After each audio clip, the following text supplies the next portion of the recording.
নমস্কার, আমি বিশ্বরূপ। আজ নিউক্লিয়ার হেলথে আপনাদের সাথে। আমি সাধারণত রবিবার 8টার সময় আসার চেষ্টা করি। আজকে আমি এসেছি আপনাদের সাথে। অনেকে আমাদের এই প্ল্যাটফর্মে বহু নতুন সদস্য যারা আমাদেরকে ফলো করতে শুরু করেছে। আমাদের আজকে প্রায় 66,000 ফলোয়ার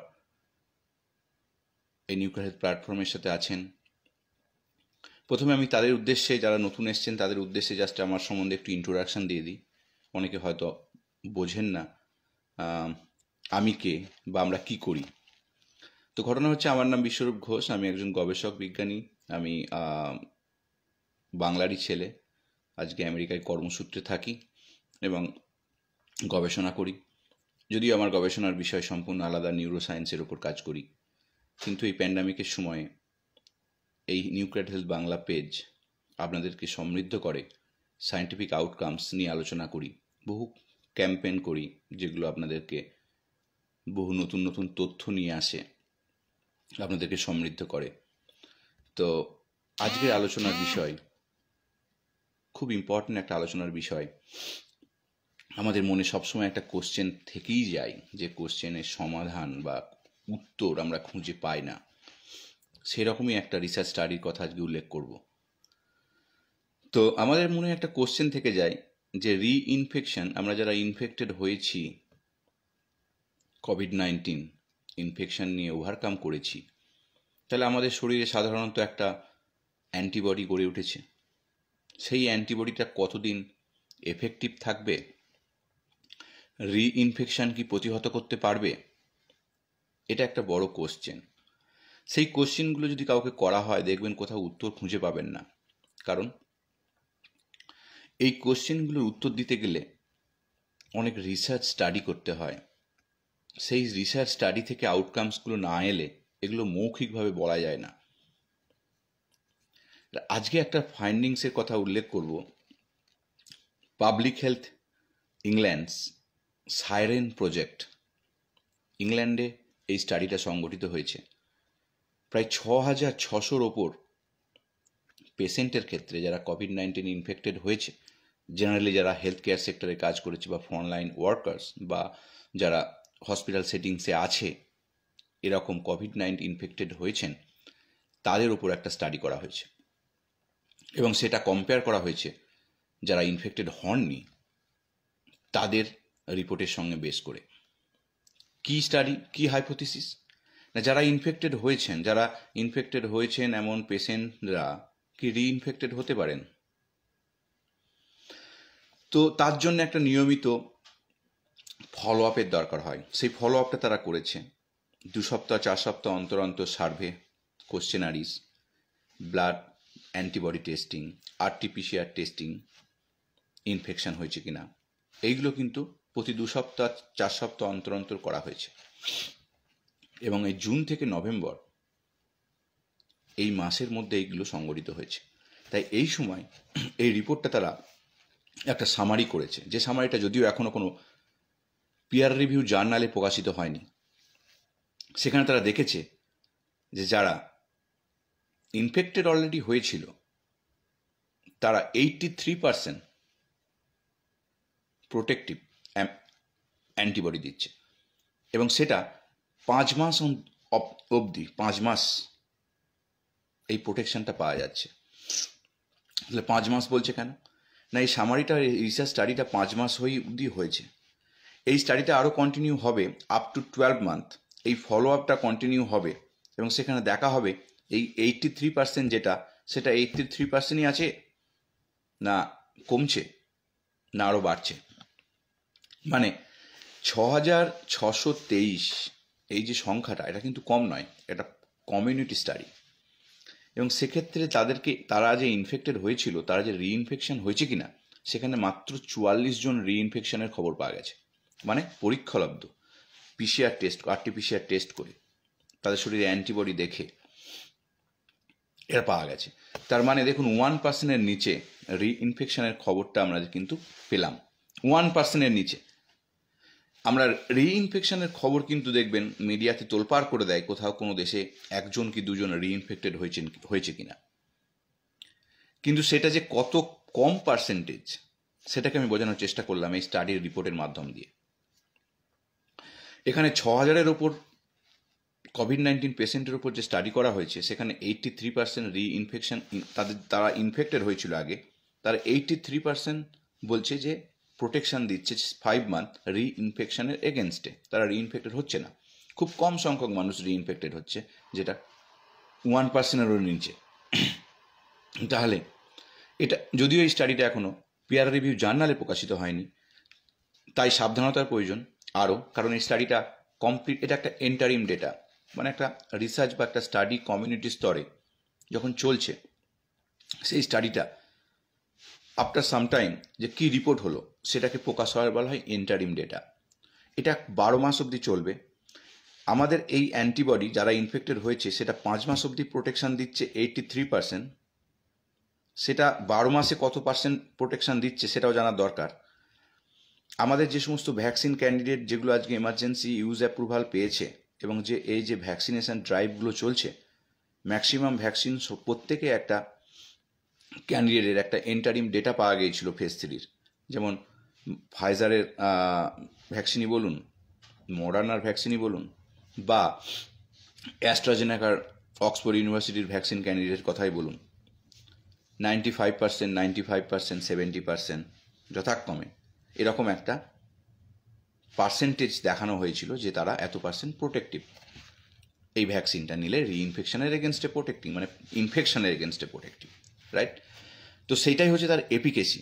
তো সেক্ষেত্রে যারা ইনফেক্টেড হয়েছে তাদেরকে নিয়ে এই স্টাডিটা যথেষ্ট একটা গুরুত্বপূর্ণ স্টাডি।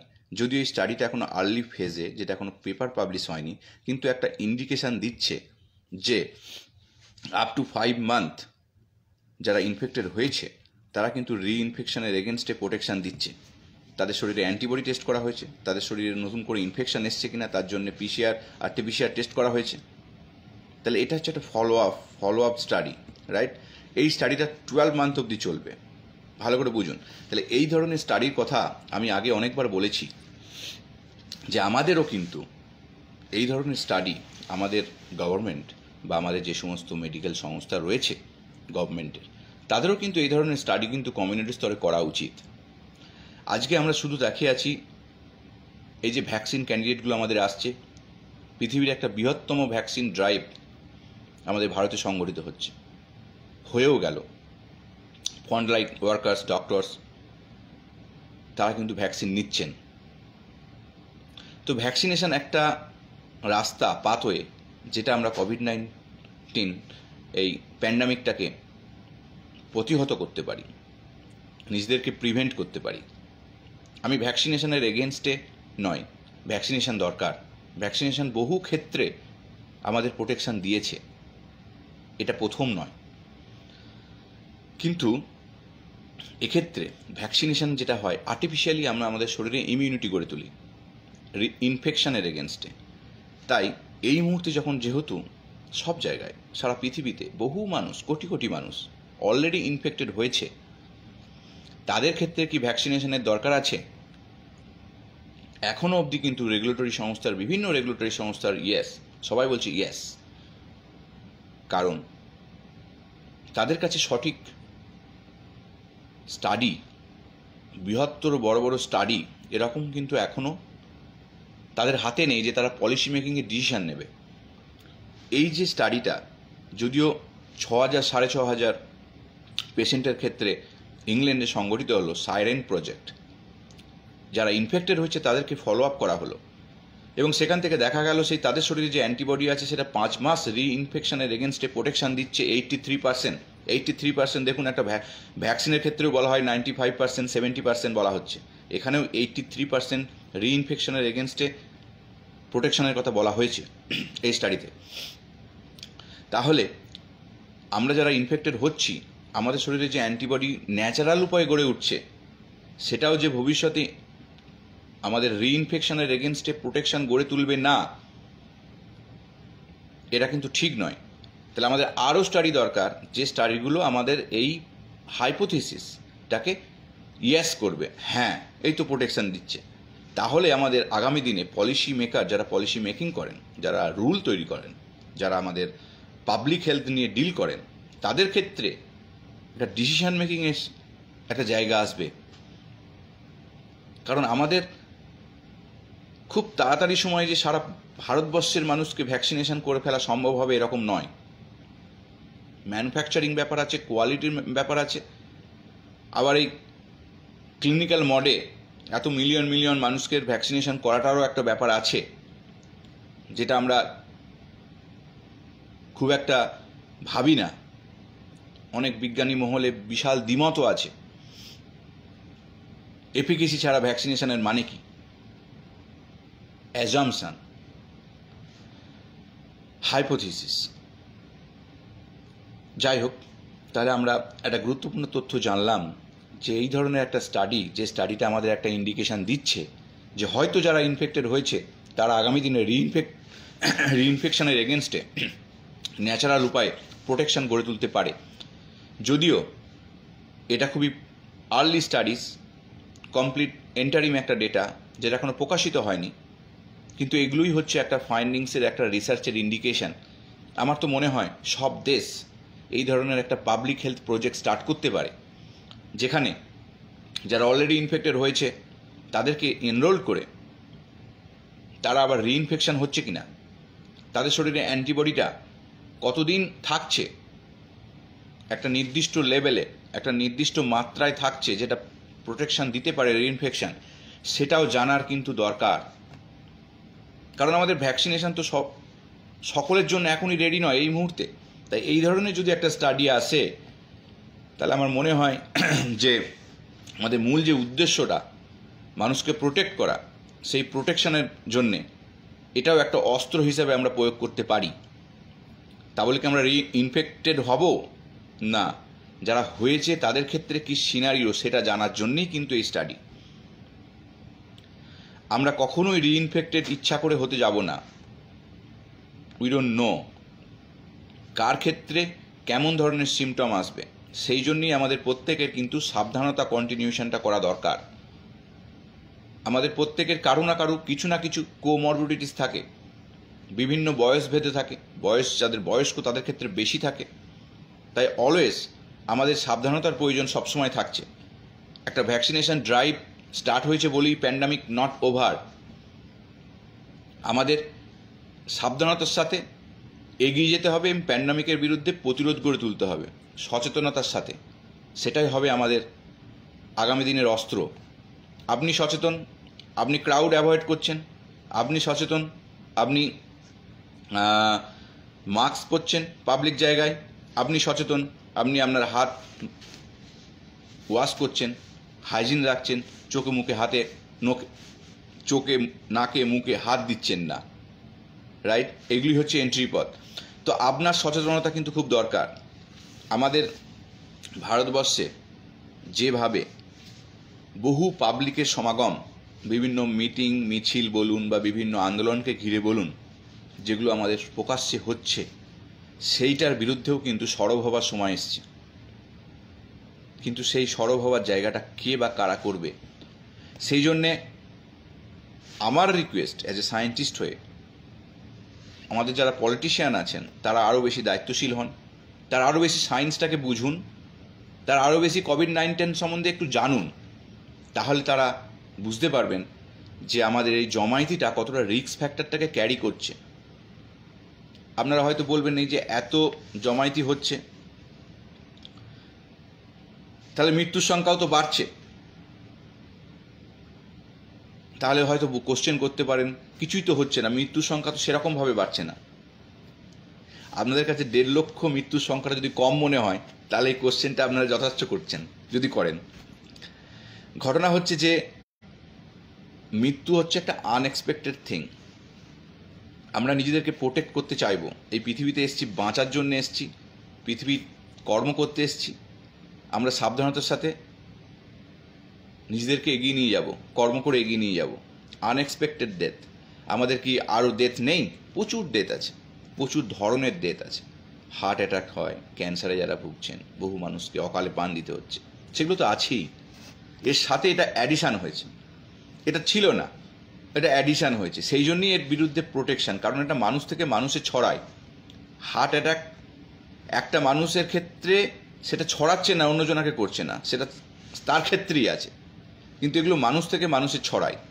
সেই জন্যই এই সাবধানতা, সেই জন্যই এই এত লকডাউন হওয়া, এত আলোচনা, এত কি বলবো, বিভিন্ন প্ল্যাটফর্মে দেখেন বিভিন্ন ডাক্তারবাবুরা বিভিন্ন রকম অ্যাওয়ারনেস নিয়ে আসেন, আমাদের মতো সায়েন্টিস্টরা অ্যাওয়ারনেস নিয়ে আসেন।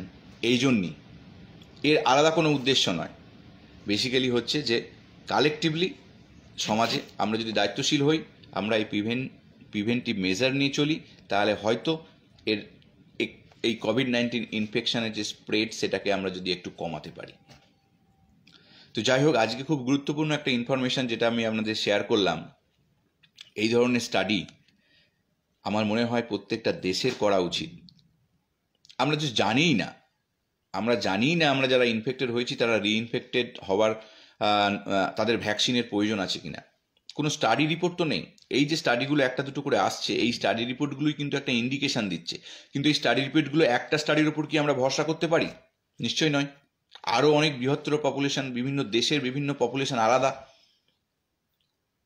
ভ্যারি করে, বয়স ভেদে ভ্যারি করে, তো সেইগুলো অনেক স্টাডি করার দরকার থাকে, এবং সেইগুলো এই ধরনের বড় বড় স্টাডি একমাত্র আমাদের মেডিকেল সংস্থা, সরকারি সংস্থা, তাদের ক্ষেত্রেই করা সম্ভব। তাই তারা যদি এই স্টাডিগুলোকে কন্টিনিউ করেন, তাহলে আগামী দিনে আরও নতুন নতুন তথ্য, রিসার্চ বেস তথ্য আসবে, যে রিসার্চ বেস তথ্য থেকে আগামী দিনে পলিসি মেকিংয়ের ক্ষেত্রে অনেক সুবিধা হবে। তো যাই হোক, অনেকক্ষণ এই ইনফরমেশনটা আপনাদেরকে বললাম। আশা করছি আপনারা ব্যাপারটা বুঝতে পেরেছেন। এটা একটা সায়েন্টিফিক ইনফরমেশন, যে রিসার্চ স্টাডিটার একটা আউটকাম, একটা ইন্টারিম ডেটা। তো এইভাবেই আমাদের গবেষণা হয়, এইভাবেই আমাদের কাছে নতুন নতুন তথ্য উঠে আসে। তো সাবধানতার সবসময় প্রয়োজন রয়েছে আমাদের এই কোভিড প্যান্ডামিকের টাইমে। ভ্যাকসিন নিলেই যে আপনি প্রোটেক্টেড ইমিডিয়েটলি, এটাও নয়। 2টো করে ডোজে ভ্যাকসিন দেওয়া হচ্ছে, 4 সপ্তাহ অন্তর সেটাকে সেকেন্ড ডোজ দেওয়া হয়। তো ইন দ্য মিন টাইম, এই যে 6 to 8 উইকস ফার্স্ট ভ্যাকসিন নেওয়ার পর থেকে সেখানেও সাবধানতার প্রয়োজন। কারণ আপনার শরীরে এই আর্টিফিশিয়াল উপায়ে ইমিউনিটি গড়ে তুলতে যে সময়টা আপনার শরীরের দরকার, সেই সময়টা কিন্তু দরকার, সেই সময়টা আপনাকে দিতে হবে। তাই এই ভ্যাকসিন নেওয়ার পরেও কিন্তু up to 2 month, 6 weeks to 8 weeks সাবধানতার প্রয়োজন আছে, নিজের রিস্ক ফ্যাক্টরটাকে কমানোর জন্যে। আমি দেখি আপনাদের মধ্যে অনেকে মেসেজ করেছেন। উষা বিশ্বাস, থ্যাংক ইউ স্যার, আমার কোভিড হয়েছিল। দেখুন, আমাদের অনেকে কোভিড-19 ইনফেক্টেড হয়েছেন, অনেকে আমরা সুস্থ হয়ে উঠেছি। That's a great news. আমরা কোভিডকে জয় করছি, এটাকে ভয় পাওয়ার কিছু নেই। বহু মানুষ সুস্থ হয়ে উঠেছেন, খুব কম সংখ্যক মানুষের ক্ষেত্রে রিস্ক ফ্যাক্টরটা বেশি হয়ে যায়, তখনই প্রবলেমটা হয়, এবং তার জন্য এখন স্ট্যান্ডার্ড ট্রিটমেন্ট অনেক বেড়ে গেছে। সেই জন্য কোনো রকম সিমটম পেলে, বুঝলে সঙ্গে সঙ্গে হেলথ কেয়ার সেক্টরে গভর্নমেন্ট যে সমস্ত কোভিড-19 সেন্টার রয়েছে বা হসপিটাল রয়েছে, যোগাযোগ করবেন, ফেলে রাখবেন না। সবসময় মনে রাখবেন যে early stage is the best stage to protect your self. তাই টেস্টিংয়ের কথাটা ভাববেন, তাই হসপিটালে যাওয়ার প্রয়োজন হলে অবশ্যই যাবেন, কারণ আর্লি স্টেজ আমাদের কিন্তু স্ট্যান্ডার্ড ট্রিটমেন্ট আমাদের ব্যাপকভাবে হেল্প করছে এই কোভিড-19 থেকে ঘুরে দাঁড়ানোর জন্যে। মর্টালিটি রেটটাকে কিন্তু কমাচ্ছে। তাই আপনার উপস্থিত বুদ্ধি দরকার আপনার নিজস্ব ম্যানেজমেন্টের জন্যে। রীতাপাল, thank you. Sanjay Mukhopadhyay, thank you. আমি চেষ্টা করছি এখন। আপনারা আসছেন, এটাও আমার কাছে পাওয়া, এটা মোটিভেশন। আপনারা না এলে হয়তো এই প্রোগ্রামটা কোনো দিনই সফল হতো না। আগামী দিনে আমরা কোভিড-19 নিয়ে হয়তো বেশি আলোচনা করছি। আগামী দিনে আমরা অনেক বড় অন্যান্য অনেক ইস্যু নিয়ে, ছোট্ট ছোট্ট ইস্যু নিয়ে বা বড় বড় ইস্যু নিয়ে আলোচনা করব। তো তার জন্য চোখ রাখবেন। অ্যাটলিস্ট প্রতিদিন একবার করে আসবেন, দেখবেন বিভিন্ন অ্যাওয়ারনেস ভিডিও বা ব্লগ পোস্ট করা হয়। দেখবেন আমাদের যে পোস্টগুলো, যে প্রতিদিন 10টা-15টা করে পোস্ট আমরা করি না, এটা কোনো নিউজ পেপার না, এটা পার্সোনাল ব্লগ, আমার পার্সোনাল ব্লগ। তো এখানে আমরা খুব অথেন্টিক ইনফরমেশান, যেগুলো খুব অল্প অল্প করে, যেগুলো আপনাদের খুব দরকার, সেইগুলোই নিয়ে আসি। প্লিজ ফলো করবেন, পড়বেন। আর যদি ভালো লাগে, মনে হয় যে এই পোস্টটা শেয়ার করা দরকার, সমাজের অন্যান্যদের জানানোর দরকার, প্লিজ শেয়ার করবেন। Arijit De, thank you. Hiya Tanu, thank you very much for following and watching me. তো যাই হোক, আপনারা সকলে ভালো থাকুন। এইভাবেই আবার হঠাৎ করে কোনো না কোনো দিন আবার চলে আসবো আপনাদের কাছে তথ্য নিয়ে, আপনাদের কাছে বিভিন্ন ধরনের প্রোগ্রাম নিয়ে। যে প্রোগ্রামটা আমি স্টার্ট করেছি, এম্পাওয়ারমেন্টের প্রোগ্রাম, কর্ম ফিরিয়ে নিয়ে আসার প্রোগ্রাম, আমার একটা স্টার্ট আপের মাধ্যম দিয়ে। তো সেই স্টার্ট আপ ফরমেশন করছি, টাইম লাগে, আমি একা স্টার্ট করছি। তো আমরা অনেক টিম ডেভেলপ করছি, আমাদের বহু এন্টারপ্রেনার জয়েন করছে, বিভিন্ন অপশান আছে যেখানে আমরা কালেকটিভলি কোনো ইনভেস্টমেন্ট না করেও যে একটা বৃহত্তর দিগন্ত খোলা যায়, সেই মডেলটাই আমি নিয়ে আসছি। আমাদের একটা প্রোগ্রাম শুনলে অনেকে ভাবে যে কী প্রোগ্রাম, কিন্তু ঘটনা হচ্ছে যে আমাদের হেলথি ফুড হাব, মানে আমরা অবাক হয়ে যাবেন আমাদের রেসপন্স দেখে। প্রায় 30 থেকে 40 জন মায়েরা, মেয়েরা প্রতি শনিবার আমার সাথে মিটিং করেন, আলোচনা হয় আমাদের।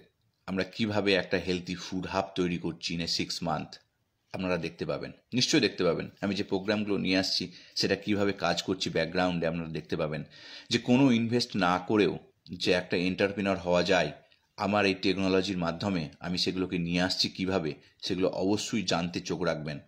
হয়তো আপনার প্রয়োজন নেই, হয়তো আপনার বন্ধুর প্রয়োজন হতে পারে, অবশ্যই বলবেন।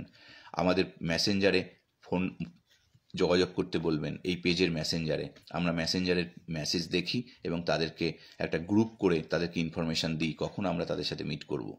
তো এইভাবে কিন্তু আমি একটা এম্পাওয়ারমেন্ট করতে চলেছি।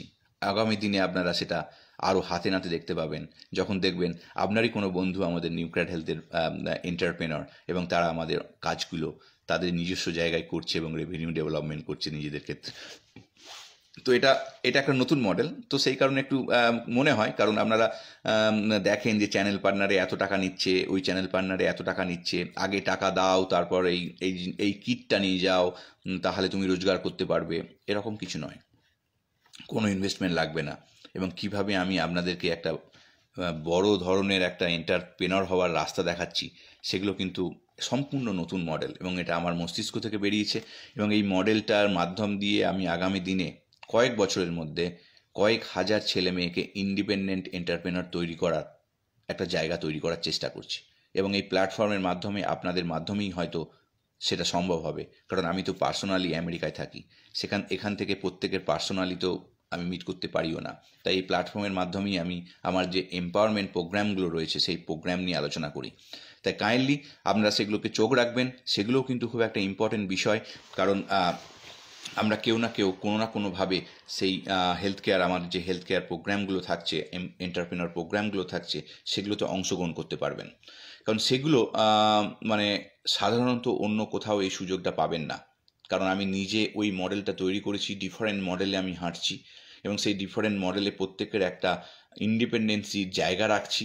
এবং এটা একটা tech base, web base health care platform, এবং যেখানে আমরা হিউম্যানি সাপোর্ট দেবো আগামী দিনে বাড়ি বাড়ি, সেই প্রজেক্ট। তো সেখানে বহু এন্টারপ্রেনারের প্রয়োজন এবং সেই ইন্ডিপেন্ডেন্সিটাকে রেখে একটা নতুন মডেল আমি তৈরি করার জন্য চেষ্টা করছি। আমাদের এএন হেলথ কেয়ার ইনস্টিটিউট হয়েছে ব্যারাকপুরে এবং সেখানে আমরা হোম কেয়ার ম্যানেজমেন্টের উপরে একটা কোর্স করাচ্ছি, যে কোর্সটা খুব দরকার, আমাদের আগামী দিনে একটা বিশাল ভ্যালু নিয়ে আসবে।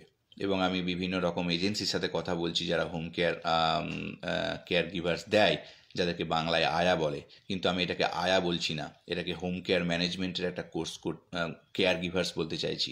এবং আমার একটা এজেন্ডা যেটা আমি দাঁড় করিয়েছি সেটা হচ্ছে যে to bring back values. Care giver also deserve respect and they need to be trained. সেই ট্রেনিংয়ের কাজটা আমরা করতে শুরু করছি। মার্চ থেকে আমাদের কোর্স স্টার্ট হবে। আর তাদেরকে প্লেসমেন্ট দেওয়ার জন্য আমি বিভিন্ন রকম যারা প্লেসমেন্ট করে, যারা কেয়ার গিভারকে বিভিন্ন বাড়ি বাড়িতে সরবরাহ করে, যদিও আগামী দিনে আমাদের health care nuclear health hub করবে, কিন্তু আমি তাদের সাথেও কথা বলছি এবং তারা বলছে yes we need trend professionals. So সেই কারণে একটা হিউজ অপরচুনিটি, 12 থেকে 15,000 টাকা পার মান্থ রোজগার করার জায়গা সাধারণ যারা মাধ্যমিক, এইচএস বা বিএ পাস করে বাড়িতে বসে আছেন তারা ভাবতে পারেন।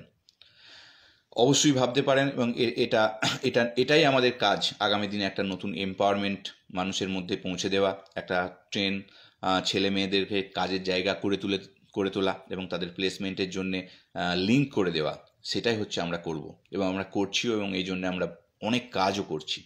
যাই হোক, আপনাদের আশীর্বাদ ভালোবাসা সঙ্গে থাকলে নিশ্চয়ই আমরা এই প্রোগ্রামে সফল হব। তাই আজকে এখানেই আমি আসি।